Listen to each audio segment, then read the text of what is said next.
throughout history, women's sport has always been treated badly, whether that's trying to get into the first Olympic Games, whether it's getting parity in the Olympic Games with the same amount of opportunities, whether it's getting the same sort of exposure or sponsorship money, attention. It's always been the weak partner. And I just felt that the IOC were waving this massive flag about gender equality during the summer and parity. And in fact, if gender is anything you decide it is, if anyone can decide to opt into the women's category because they say I'm a woman, there is no gender parity, because sex really biological sex affects physical performance. Sport is all about physical performance.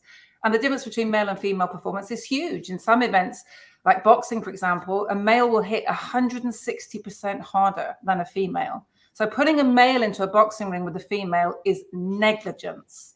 And that's what the IOC did this summer. And I was horrified that they actually did that. The fact that they valued a female's well-being and potentially even her life that little that they were prepared to do that, I'm astonished. I mean, we had sex screening in the Olympics until, I think, 1998.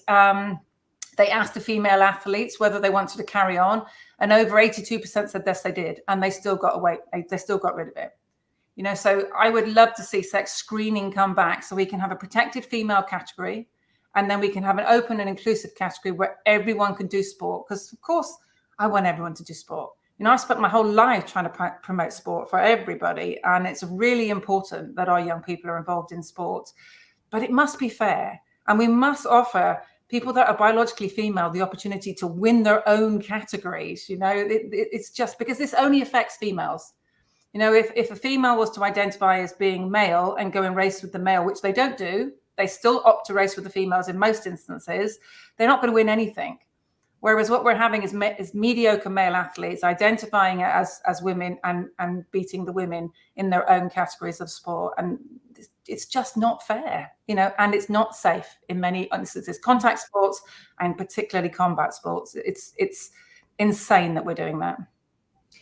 You are, of course, referring to the Algerian boxer Imane Khelif, and you've been tweeting, and even when it happened, you said there should be a case against the IOC. And now you'll be tweeting about a report which says that Imane Khelif does have testicles according to a medical report. Now, when instances like this come out, how much of an impact, because it's very visible now on social media, does it have on IOC? And you've seen IOC from the 80s to now. Does it make any difference?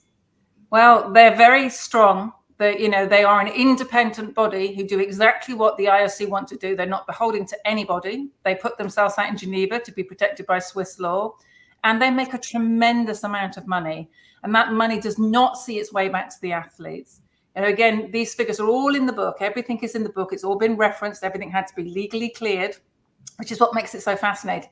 So little of what the billions that the IOC finds its way back to Olympic athletes. And, these are the people that the show is all about. And I know, for example, that Seb Coe, who is in charge of World Athletics this year, gave prize money for the first time to the athletes. And the IOC had a huge problem with this. Can you imagine turning around to, American footballers or American basketball players or Indian cricketers and saying to them, well, we're not going to pay you.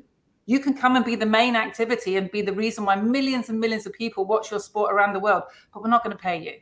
And that's what the IOC do.